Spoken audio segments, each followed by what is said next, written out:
Doctor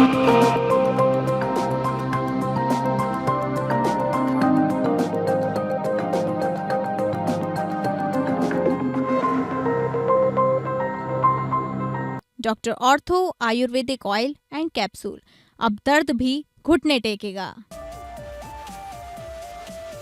Madhya Pradesh high court का बड़ा फैसला, भोजशाला कमाल मौला मस्जिद परिसर मंदिर घोषित। कोर्ट ने कहा विवादित परिसर का धार्मिक स्वरूप मंदिर का है। 2003 का एएसआई आदेश रद्द। सुप्रीम कोर्ट ने चुनाव आयुक्त चयन पैनल पर सवाल उठाए, कहा केंद्र कैबिनेट मंत्री का पैनल में क्या काम। जस्टिस दत्ता बोले निष्पक्ष तीसरा सदस्य समिति में जरूरी। संविधान पीठ को मामला भेजने पर बहस हुई। पश्चिम बंगाल चुनाव के बाद हिंसा मामले पर ममता बनर्जी ने वकील का गाउन पहन नागरिकों की सुरक्षा की गुहार लगाई। कलकत्ता हाईकोर्ट ने पुलिस को कानून व्यवस्था बनाए रखने का दिया आदेश। बंगाल बार काउंसिल ने ममता का वकालत लाइसेंस किया तलब। सुप्रीम कोर्ट ने चंबल में अवैध खनन पर राजस्थान को फटकारा। 6 विभागों के शीर्ष अधिकारियों को 19 मई को किया तलब। घड़ियाल समेत लुप्तप्राय प्रजातियों पर खतरे को लेकर चिंता जताई। एनएचएआई को पक्षकार बनाकर पुल सुरक्षा पर हलफनामा मांगा।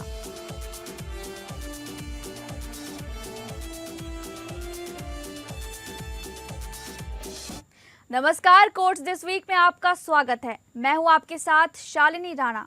अगले आधे घंटे हम आपको सुप्रीम कोर्ट, हाई कोर्ट और तमाम निचली अदालतों की खबरों को आपके सामने रखेंगे, जिसमें हम अहम केसों पर जानकारी देंगे। तो शुरू करते हैं कोर्ट्स दिस वीक।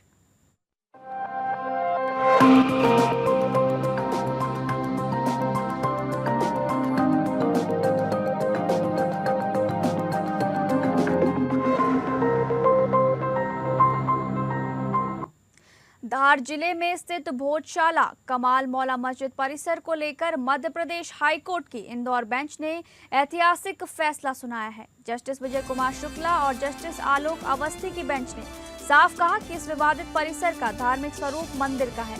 कोर्ट ने भारतीय पुरातत्व सर्वेक्षण यानी कि एएसआई के 7 अप्रैल 2003 के उस आदेश को रद्द कर दिया, जिसमें मुस्लिमों को भोजशाला परिसर में नमाज पढ़ने की इजाजत दी गई थी और हिंदुओं के पूजा अधिकार को सीमित किया गया था। कोर्ट ने माना कि भोजशाला परिसर और कमाल मौला मस्जिद का विवादित हिस्सा एक संरक्षित स्मारक है। इसका धार्मिक चरित्र देवी सरस्वती के मंदिर वाली भोजशाला का है। 2003 का एएसआई आदेश उस हद तक रद्द किया गया जहां हिंदुओं के पूजा अधिकार सीमित किए गए थे और मुस्लिमों को नमाज की अनुमति दी गई थी। कोर्ट ने कहा कि मुस्लिम समुदाय मस्जिद के लिए वैकल्पिक जमीन के लिए आवेदन कर सकता है। भारत सरकार और एएसआई मिलकर मंदिर के प्रशासन और प्रबंधन पर फैसला लेंगे। फिलहाल एएसआई के पास ही संपत्ति का पूरा प्रशासन और प्रबंधन रहेगा। बेंच ने कहा कि ऐतिहासिक साहित्य और पुरातात्विक साक्ष्य साबित करते हैं कि ये जगह संस्कृत शिक्षा का बड़ा केंद्र थी। यहाँ देवी सरस्वती का मंदिर मौजूद था। कोर्ट ने लिखा, हिंदू पूजा की निरंतरता इस स्थल पर कभी खत्म नहीं हुई। सजे हुए खंभे, स्तंभ और उनके आधार पर बनी मूर्तियां बताती हैं कि ये पहले मंदिरों के हिस्से थे। कुछ खंभों पर चारों दिशाओं में आलों में देवी देवताओं की खंडित मूर्तियां मिली हैं। कोर्ट ने अयोध्या केस में सुप्रीम कोर्ट की मिसाल का जिक्र किया। कहा कि एएसआई अधिनियम और पुरातात्विक साक्ष्यों के आधार पर कोर्ट एएसआई की बहुविषयक जांच पर भरोसा कर सकता है। कोर्ट ने यह भी कहा कि संविधान के अनुच्छेद 25 और 26 के तहत धार्मिक स्वतंत्रता के अधिकार के साथ साथ सरकार का संवैधानिक दायित्व है कि वो प्राचीन स्मारकों, मंदिरों, गर्भगृह और आध्यात्मिक महत्व के देवताओं की पवित्रता को बनाए रखे। हिंदू फ्रंट फॉर जस्टिस समेत कई याचिकाकर्ताओं ने हाई कोर्ट में याचिका दायर की थी, मांग की थी कि भोजशाला परिसर हिंदुओं को सौंपा जाए और मुस्लिमों को वहां नमाज पढ़ने से रोका जाए। आज राम मंदिर के बाद बहुत ही ऐतिहासिक फैसला इस देश की जुडिशरी ने दिया है और जिसमें मां सरस्वती, मां बाघ देवी का मंदिर जो धार भोजशाला में स्थित है उसका एक मामला यहाँ पे आया था। 2022 में इसकी रिट याचिका इंदौर हाई कोर्ट में दाखिल की गई थी और ये मांग की गई थी कि भोजशाला का पूरा परिसर एक हिंदू मंदिर का परिसर है। यहाँ माँ वाग देवी की प्रतिमा स्थापित रही है, माँ सरस्वती की प्रतिमा स्थापित रही है। ये स्कूल ऑफ संस्कृत लर्निंग रहा है, इसलिए यहाँ पे हमें एक्सक्लूसिव राइट ऑफ वर्शिप दिया जाए। और यहाँ पे जिस ढंग से हर फ्राइडे को गलत ढंग से नमाज होती है, ये इलीगल है, ASI एक्ट का उल्लंघन है, इसलिए यहाँ पे नमाज को रोका जाए और हमें पूजा पाठ का पूरा संपूर्ण अधिकार दिया जाए।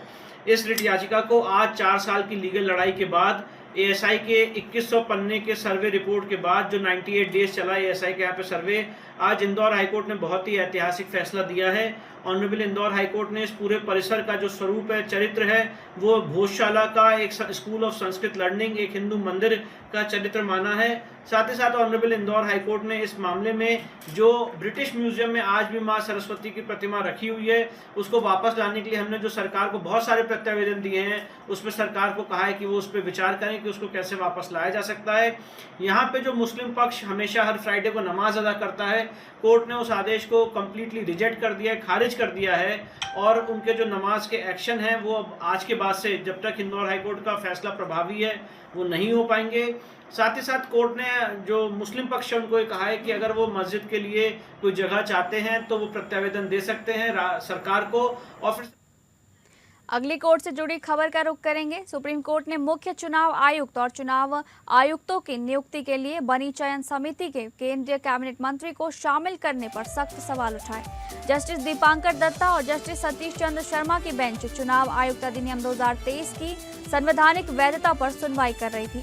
इस कानून के तहत चयन समिति में प्रधानमंत्री, उनके नामित एक कैबिनेट मंत्री और विपक्ष के नेता शामिल हैं। जस्टिस दत्ता ने अटॉर्नी जनरल R वेंकट रमणी से पूछा, सिर्फ स्वतंत्र होना काफी नहीं, स्वतंत्र दिखना भी जरूरी है। तीसरा सदस्य निष्पक्ष व्यक्ति होना चाहिए, कैबिनेट मंत्री क्यों?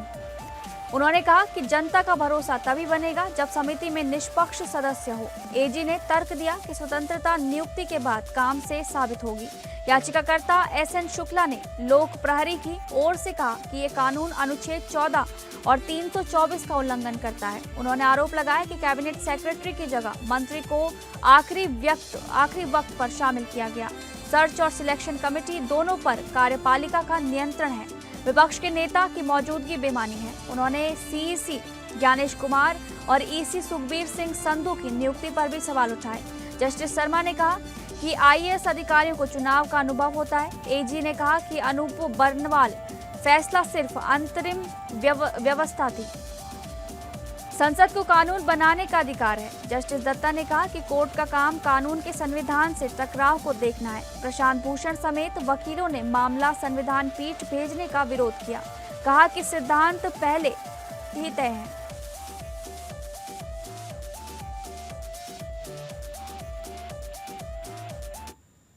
सुप्रीम कोर्ट ने राजस्थान सरकार को सभी सरकारी और निजी स्कूलों में राजस्थानी भाषा को विषय के रूप में मान्यता देने का आदेश दिया है। कोर्ट ने 30 सितंबर 2026 तक व्यापक नीति बनाकर अनुपालन रिपोर्ट मांगी है। ये मामला REET पाठ्यक्रम से राजस्थान को हटाने के खिलाफ याचिका से जुड़ा है।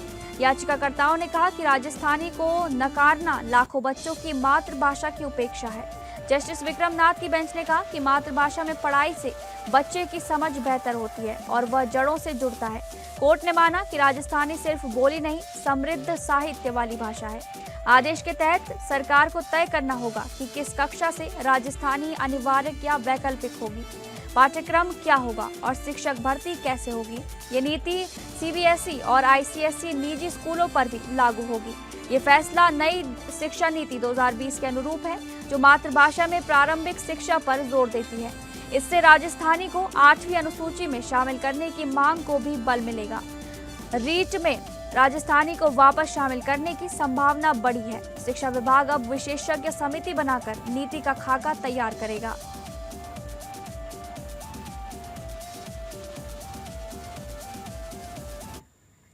सुप्रीम कोर्ट ने मद्रास हाई कोर्ट के उस अंतरिम आदेश पर रोक लगा दी जिसमें टीवी के विधायक श्रीनिवास सेतुपति को तमिलनाडु विधानसभा के फ्लोर टेस्ट में वोट देने से रोका गया था। साथ ही कोर्ट ने डीएम के उम्मीदवार KR पेरियाकरुप्पन की याचिका पर हाई कोर्ट में चल रही कार्यवाही पर भी रोक लगा दी है। जस्टिस विक्रम नाथ, जस्टिस संदीप मेहता और जस्टिस विजय बिश्नोई की पीठ ने सेतुपति की याचिका पर सुनवाई की। सेतुपति ने हाईकोर्ट के उस आदेश को चुनौती दी थी जिसके तहत उन्हें बुधवार को होने वाले विश्वास मत में हिस्सा लेने से रोक दिया गया था। सेतुपति ने तिरुपतूर सीट से डीएमके नेता पेरिया कुरुप्पन को सिर्फ 1 वोट से हराया था। पेरिया कुरुप्पन ने आरोप लगाया कि उनके पक्ष में पड़ा एक पोस्टल बैलेट गलती से समान नाम वाली दूसरी सीट पर भेज दिया गया। उनका कहना था कि अगर वो वोट गिना जाता तो नतीजा टाई हो सकता था। इसी आधार पर मद्रास हाई कोर्ट ने मंगलवार को अंतरिम आदेश देकर सेतुपति को फ्लोर टेस्ट में वोट डालने से रोक दिया था। हाईकोर्ट ने कहा था कि चुनाव विवाद लंबित रहने तक सेतुपति को वोट देने की अनुमति से सरकार की स्थिरता प्रभावित हो सकती है। सुप्रीम कोर्ट में सेतुपति की ओर से वरिष्ठ अधिवक्ता अभिषेक मनु सिंघवी पेश हुए। उन्होंने हाईकोर्ट के आदेश को पूरी तरह गलत बताते हुए कड़ी टिप्पणी की मांग की। सिंघवी ने सवाल उठाया कि शनिवार शाम दाखिल रिट याचिका पर रविवार को तत्काल सुनवाई कैसे हुई। डीएमके उम्मीदवार की ओर से वरिष्ठ अधिवक्ता मुकुल रोहतगी ने कहा कि ये असाधारण परिस्थिति का मामला है, इसलिए हाईकोर्ट ने विशेष अधिकार का इस्तेमाल किया। इस पर सुप्रीम कोर्ट ने सवाल किया कि चुनाव नतीजे को चुनौती देने के लिए अनुच्छेद 2026 के तहत रिट याचिका कैसे दाखिल हो सकती है, जबकि इसके लिए चुनाव याचिका ही सही कानूनी रास्ता है। जस्टिस संदीप मेहता ने कहा, यह बेहद गंभीर है। हाईकोर्ट खुद कहता है कि चुनाव याचिका उचित उपाय है, फिर भी रिट पर सुनवाई करता है। फिलहाल रोक सुप्रीम कोर्ट ने डीएमके उम्मीदवार को जवाब दाखिल करने का मौका देते हुए हाईकोर्ट के आदेश पर रोक लगा दी है।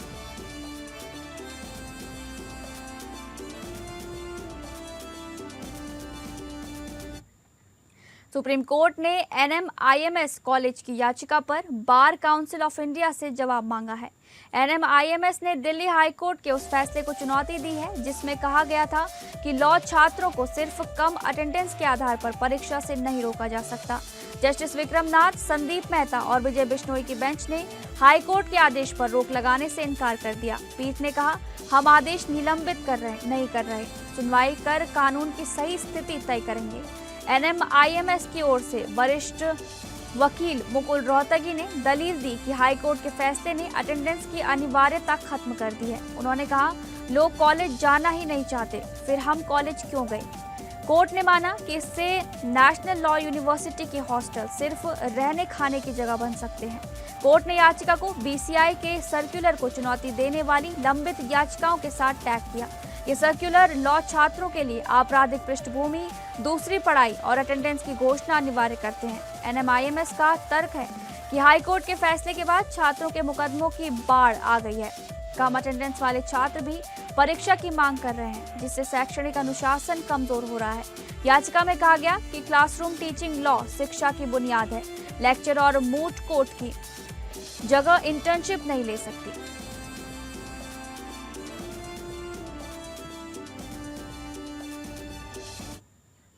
दिल्ली हाईकोर्ट ने गूगल और एप्पल को सख्ती से उन मोबाइल एप्लीकेशन पर कार्रवाई करने का आदेश दिया जो पोर्नोग्राफी और वेश्यावृत्ति से जुड़े और एप्पल के ऐप स्टोर व गूगल प्ले स्टोर पर उपलब्ध हैं। चीफ जस्टिस देवेंद्र कुमार उपाध्याय और जस्टिस तेजस कारिया की खंडपीठ ने टिप्पणी की कि वो देश की पूरी पीढ़ी को बर्बाद होने की अनुमति नहीं दे सकते।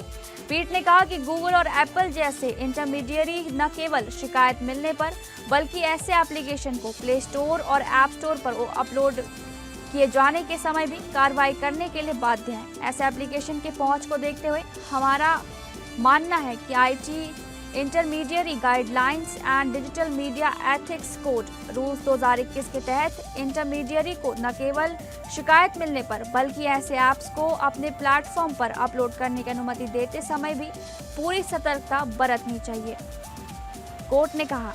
इसलिए कोर्ट ने उन्हें निर्देश दिया कि ऐसे ऐप्स का प्रसार तुरंत रोका जाए और 2021 के आईटी नियमों का अक्षरशः पालन किया जाए। यह आदेश खंडपीठ ने रूबिका थापा की जनहित याचिका यानी कि पीआईएल पर सुनवाई करते हुए दिया। याचिकाकर्ता ने कोर्ट में कहा कि गूगल प्ले स्टोर और एप्पल के ऐप स्टोर पर कई ऐसी एप्लीकेशन उपलब्ध हैं जो अश्लील सामग्री, अनैतिक देह व्यापार, वेश्यावृत्ति, नशाखोरी, अवैध हथियारों के व्यापार और संगठित अपराध को बढ़ावा देते हैं। याचिकाकर्ता की ओर से एडवोकेट तन्मय मेहता पेश हुए और कहा कि ये ऐप्स ऐसी आपराधिक गतिविधियों से लाखों डॉलर कमा रहे हैं केंद्र सरकार की ओर से एडिशनल सॉलिसिटर जनरल यानी कि ASG चेतन शर्मा पेश हुए और याचिकाकर्ता के तर्क का समर्थन किया कि ऐसे ऐप्स के खिलाफ सख्त कार्रवाई होनी चाहिए। उन्होंने कहा कि इस मुद्दे से निपटने में इंटरमीडियरी की अहम भूमिका है, क्योंकि सरकार दुनिया भर में हर चीज को ब्लॉक नहीं कर सकती। इस तरह के खतरे को न्यायिक आदेश से रोका जाना चाहिए ताकि इंटरमीडियरी कुछ करें, ASG शर्मा ने कहा।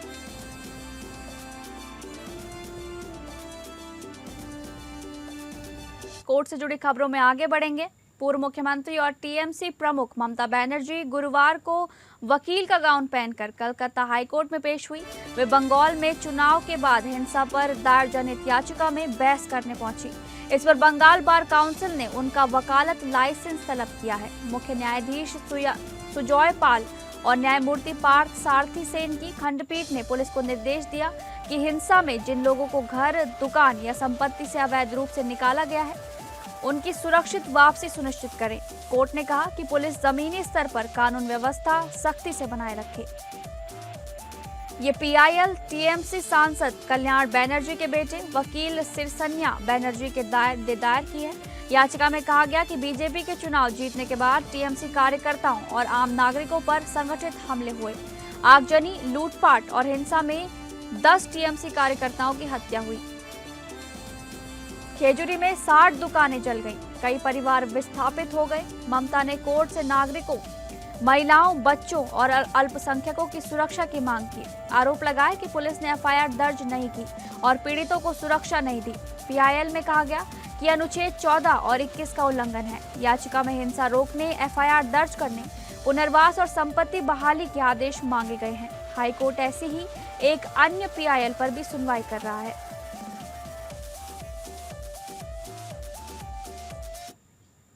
सुप्रीम कोर्ट ने राष्ट्रीय चंबल सेंचुरी के अंदर अवैध रेत खनन को लेकर राजस्थान राज्य पर कड़ी फटकार लगाई है। कोर्ट ने अतिरिक्त मुख्य सचिव गृह, खनन, वित्त, वन, पर्यावरण, परिवहन और सड़क सुरक्षा विभागों के प्रमुख सचिवों को 19 मई को व्यक्तिगत रूप से कोर्ट में पेश रहने का निर्देश दिया। जस्टिस विक्रम नाथ और जस्टिस संदीप मेहता की बेंच ने घड़ियाल समेत लुप्त प्रजातियों के लिए खतरा बन रहे अवैध खनन से निपटने के लिए पहले के निर्देशों को लागू करने के लिए उठाए गए कदमों और समय सीमा का विवरण देते हुए व्यक्तिगत अनुपालन हलफनामे भी मांगे। ये आदेश राजस्थान, मध्य प्रदेश और उत्तर प्रदेश में अवैध रेत खनन पर कोर्ट द्वारा शुरू किए गए स्वतः संज्ञान मामले में पारित किया गया।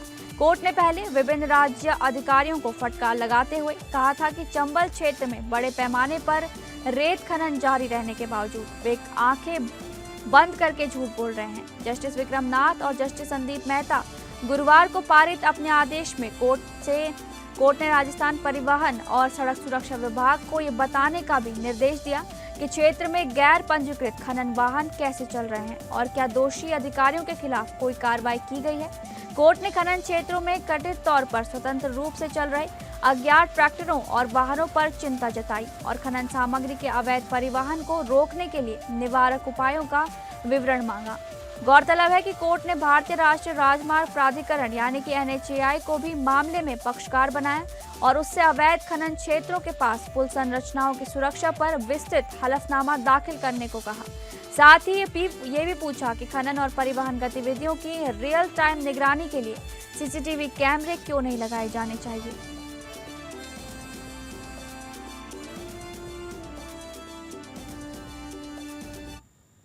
सुप्रीम कोर्ट ने गुरुवार को सबरीमाला संदर्भ मामले में फैसला सुरक्षित रख लिया। ये मामला भारत में धार्मिक स्वतंत्रता के दायरे से जुड़े 7 बड़े कानूनी सवालों पर है। चीफ जस्टिस सूर्यकांत और justice BV Nagarathna, MM Sundresh, Ahsanuddin, Amanullah, Arvind Kumar, Augustine George, Masih, Prasanna B Varale और R महादेवन और जयमाला बागची की 9 जजों की बेंच ने 16 दिन सुनवाई की। पहली सुनवाई 7 अप्रैल को हुई थी। ये मामला 2018 के उस फैसले से जुड़ा है जिसमें कोर्ट ने केरल के सबरीमाला मंदिर में सभी उम्र की महिलाओं को प्रवेश की इजाजत दी थी। इससे मासिक धर्म की उम्र की महिलाओं पर लगी रोक खत्म हो गई थी। नवंबर 2019 में सुप्रीम कोर्ट ने पुनर्विचार याचिकाओं पर फैसला नहीं दिया, बल्कि अनुच्छेद 25, 26 और 14 के बीच टकराव पर 7 बड़े सवाल तय किए और बड़ी बेंच को भेजे।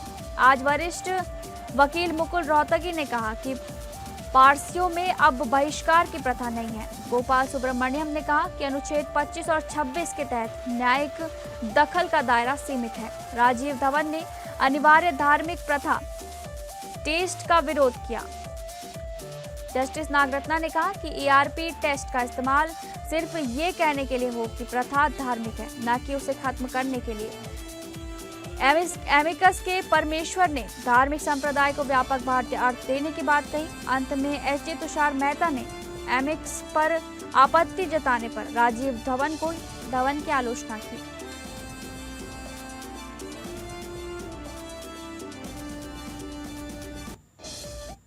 अरविंद केजरीवाल के खिलाफ आपराधिक अवमानना शुरू हो चुकी है। जस्टिस स्वर्णकांता के खिलाफ अपमानजनक सामग्री पोस्ट मामला हुआ है। दिल्ली के पूर्व मुख्यमंत्री और आम आदमी पार्टी के संयोजक अरविंद केजरीवाल की मुश्किलें बढ़ सकती हैं।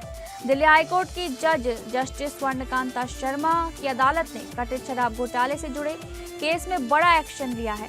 जस्टिस स्वर्णकांता शर्मा ने कुछ प्रतिवादियों के खिलाफ अवमानना का एक्शन लेने की बात कही है। उन्होंने कहा कि कुछ प्रतिवादियों ने उनके खिलाफ अत्यंत मानहानिकारक और दुर्भावनापूर्ण सामग्री पोस्ट की और वो इस पर चुप नहीं रह सकती है। जस्टिस स्वर्णकांता शर्मा ने कहा कि वो उन प्रतिवादियों के खिलाफ अवमानना की कार्रवाई शुरू करेंगी जिन्होंने उनके खिलाफ अपमानजनक सामग्री पोस्ट की थी। जस्टिस स्वर्णकांता शर्मा ने अरविंद केजरीवाल के खिलाफ आपराधिक अवमानना शुरू की है। रिक्यूजल याचिका खारिज होने के बाद केजरीवाल के बयानों और एडिटेड वीडियो को कोर्ट ने न्यायपालिका को बदनाम करने का संगठित अभियान बताया। जज ने कहा न्यायिक मौन कमजोरी नहीं। एसजी तुषार मेहता के आग्रह के बावजूद मुख्य मामला दूसरी बेंच को ट्रांसफर किया गया। अब अवमानना केस अलग चलेगा।